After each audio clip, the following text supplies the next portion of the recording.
Hey everybody, it's Michael from Wahoo Comics here with another comic investing video where I share some investing tips and then show off some books that I've recently picked up that illustrate those tips in action. And so today we're going to be talking about the Lindy Effect. Now, what is the Lindy Effect?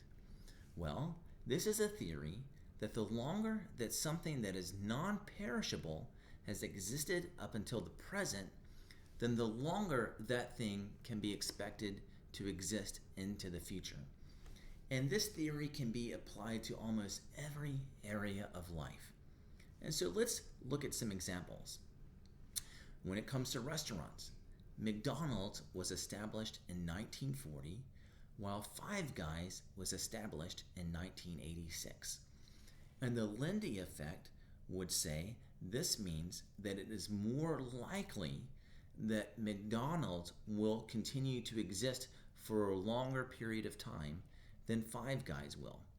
So in other words, if I'm walking around 100 years from now by some miracle and I'm hungry and I'm looking for a burger, then I'm going to be much more likely to find a McDonald's than I am a Five Guys. Or when it comes to literature, of course, there are several books that are read in schools these days. One would be A Tale of Two Cities, which was written in 1859. Another popular one today would be Kite Runner, which was written in 2003. Now, the Lindy Effect would say that the book that is more likely to be read in schools for a longer period of time would be A Tale of Two Cities. So in other words, when I'm Grandpa Michael or maybe Great-Grandpa Michael and dropping in the school that my great-grandkids are in, and I'm asking, hey, Michael the Fourth, what are you reading today? He would say, well, Pop, I'm reading A Tale of Two Cities. That's what is going to be more likely. Or when it comes to politics and governments, let's look at the U.S. Constitution. It was adopted in 1788.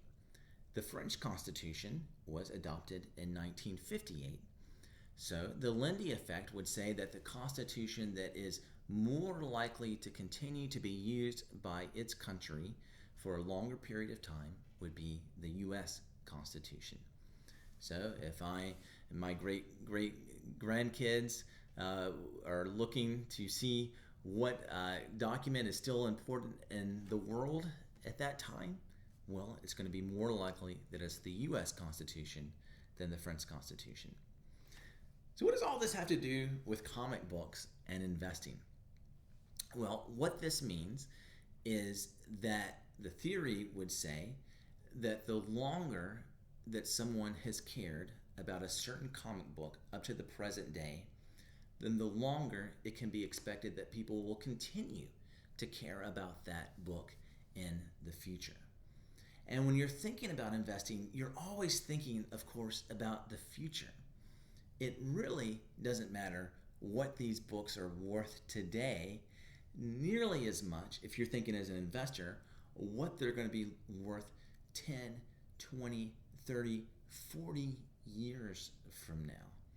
You know, if you want to retire off of comic books, well, you're not thinking what these books are worth right now.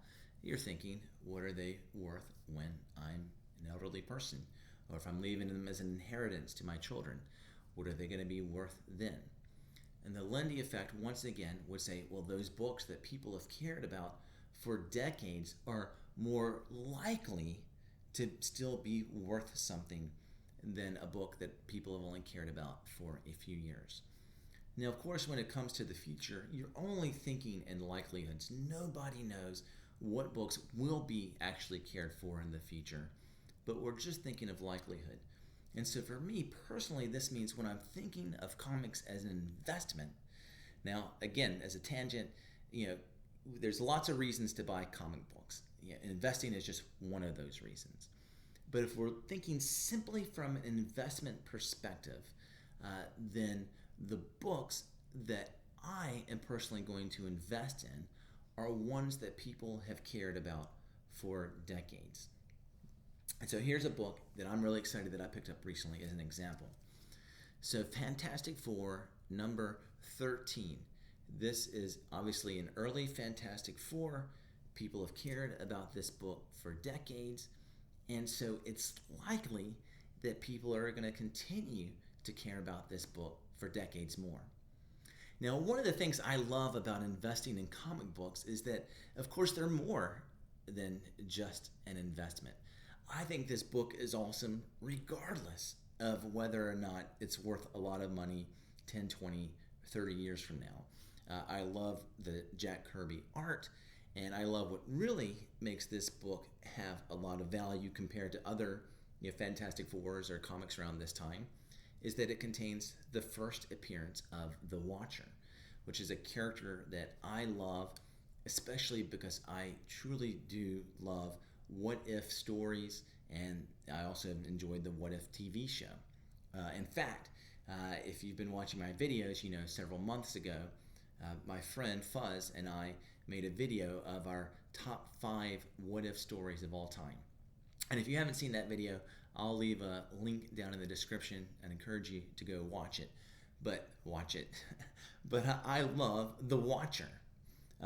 And secondarily, it's also a double key because it contains the first appearance of the Red Ghost and his apes. Now, I don't really expect that to give this book a lot of value. But again, just as a collector, if you've watched my videos, you know that I love to collect the first appearances of villains, and especially those kind of, D-tier villains that are just kind of weird. And the Red Ghost fits that category. And so I just think this is a cool book to own. But what's so awesome is that it also doubles as an investment. And again, that's why I love comics as an investment. I mean, I definitely invest in mutual funds and things like that. But whatever Vanguard mutual fund I have, I'm not like, oh man, it's super cool to have that. And I can't hold that fund in my hand. But one of the things I love about comic book investing is that I have this cool thing in my hand that creates emotions and memories and fun and all this kind of stuff. So that's why I do this investing thing in comics. And so I'm really happy to have this book. And when it comes to investment, this is where it's tough. This is why I'm curious to hear some of your thoughts. I'm a big believer in the Lindy theory, the Lindy effect and the theory behind it. I'm going to share in a minute some of the disadvantages of just thinking of that theory when it comes to investing.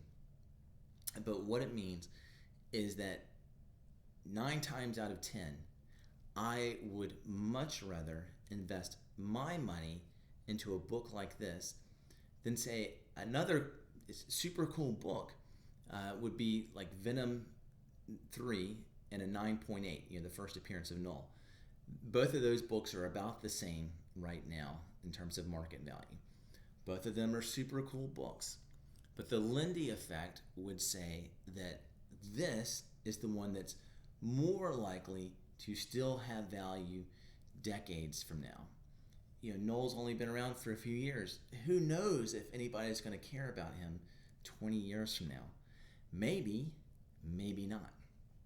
So if you're looking at just minimizing your risk, and obviously a big part of investing is how much risk are you willing to tolerate, well, looking for older Silver Age keys, even Bronze Age keys, Copper Age keys, and Golden Age keys if you can afford them, are much safer investments than modern keys.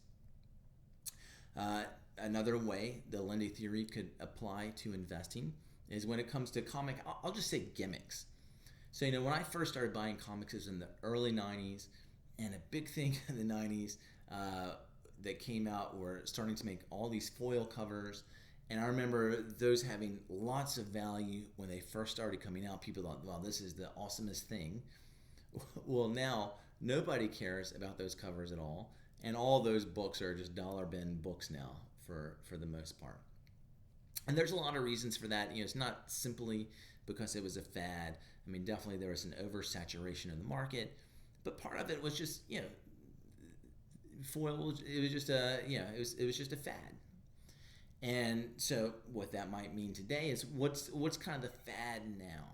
So maybe something like that could be, really chasing after variant covers. yeah, who knows if these variant covers are people are going to care for them 20, 30 years from now. They're just not as safe. And so for that reason, I personally don't chase after many variant covers unless I'm looking to flip them maybe kind of quickly. Now, again, there are lots of reasons to buy comics. And so variant covers you might look for just because you love the art. You just like having something that's more rare. All those are valid things. And so I'm not saying this is the way that you should do it or anything like that. But just talking about from an investment perspective, what are the safer investments? And even, and this is where I'll start talking about some of the disadvantages in just a minute. Even when it comes to slabs, I mean, obviously those are really important to the hobby right now. They're still relatively new to the hobby. 30 years from now, are people going to care about slabs? We don't know. And so I would much rather invest in a raw Silver Age key and then get it slabbed. I am going to send this in, for grading, than just to put my money, into a slab. But this is where some of the disadvantages to this comes in, because when we're talking about the Lindy effect, again, we're only talking about likelihood and probability, and there's lots of factors that go into every market and industry. And so, for instance, in 1994, when Amazon was first established, well, the Lindy effect would say that the store that is most likely to exist in 2022 would be Kmart over Amazon. And of course, that hasn't been the case. And there's lots of reasons for that. One of the things, nobody could have predicted what a game changer the internet would be. And so there's all kinds of market forces that ended up making Amazon obviously the thing that it is today, while Kmart doesn't even, I don't think it exists at all anymore. Maybe there's a store or two somewhere, but I think it's just done. But in the meantime, it's easy to look at the Amazons and to think, oh, well, see, this theory is a terrible one. But even though Amazon obviously became a dominant force, for every Amazon, there were certainly, I would imagine, thousands of stores that wanted to become as big as Kmart that failed before Kmart did. And so, so you've got to keep all of those factors in mind. There are things that are just game changers. So when it came to the retail industry, the internet was a game changer. When it comes to comics, it does seem like slabs have been a game changer. So I do think slabs are probably a good idea to invest in, and I certainly do. I certainly send off books to get graded because I really do think it's a game changer how people think about investing in the hobby. I don't think it's just a fad, but again, there is some element of risk to that because we just don't know. Another disadvantage to this idea of buying older things versus newer things, well, it's just a higher initial buy-in, right? I mean, you're not going to find a Silver Age key for $5, and so if you have a limited budget, then it's really more challenging to be able to get a book like this, at least at first. But I do think, and this is a topic I'll cover in future videos, that with discipline, pretty much anyone can eventually buy books like this. The hard thing is it takes a lot of discipline and self-control and saying no to purchases along the way. Anyway, that's a topic for another video. How can you afford big Silver Age keys when your budget is limited? I do think it's possible for most people. And the other big disadvantage I would say is that when you think of comics simply as an investment, then I think it's really easy to get burned out. And so it's important to remember, if you're in this hobby, collect, not, in my opinion, once again, there's no right or wrong way to collect. Most people obviously agree with that. But I would encourage you, certainly buy books out of investment. Like I said, I love this book, regardless of its investment value. But still buy some books just because you like them, just because you enjoy them, not out of an investment perspective. And so now I'm going to show some books that I have recently bought. that don't really have any real long-term value, but I got them just because I like them. And I didn't put a lot of money into them. Yeah, most of these books I got for $1. And so they're books that just bring me a lot of joy. And so I want us always to remember that this hobby is more than just investing. So we'll keep on the Fantastic Four theme, and we'll look at first of all at this one, Fantastic Four 288. So I'm a huge fan of Doctor Doom. One of my all-time grails, certainly top 5. I really want a Fantastic Four number 5 first appearance of Doctor Doom. I mentioned I collect villains, and he's my favorite of all time. Maybe I'll make a whole video on that someday. Yeah, I really love his character. And so I'm starting to try to collect, especially these cheaper Doctor Doom covers. So I get this Fantastic Four 288. Here's a cool one, Fantastic Four number 330. And then going on from Fantastic Four, Iron Man number 250, which has this cool Doctor Doom and Iron Man cover. And I always love the contrast between them. And I also love Acts of Vengeance, this storyline. Yeah, this book, it's actually a little more beat up than I was expecting it to be. But that's okay, because I didn't buy this as a real investment. Another book, I'll start this one off, Electro Assassin number 2, which contains the first appearance of a character named John Garrett. Not a very well-known character, but he was in the Agents of S.H.I.E.L.D. TV show.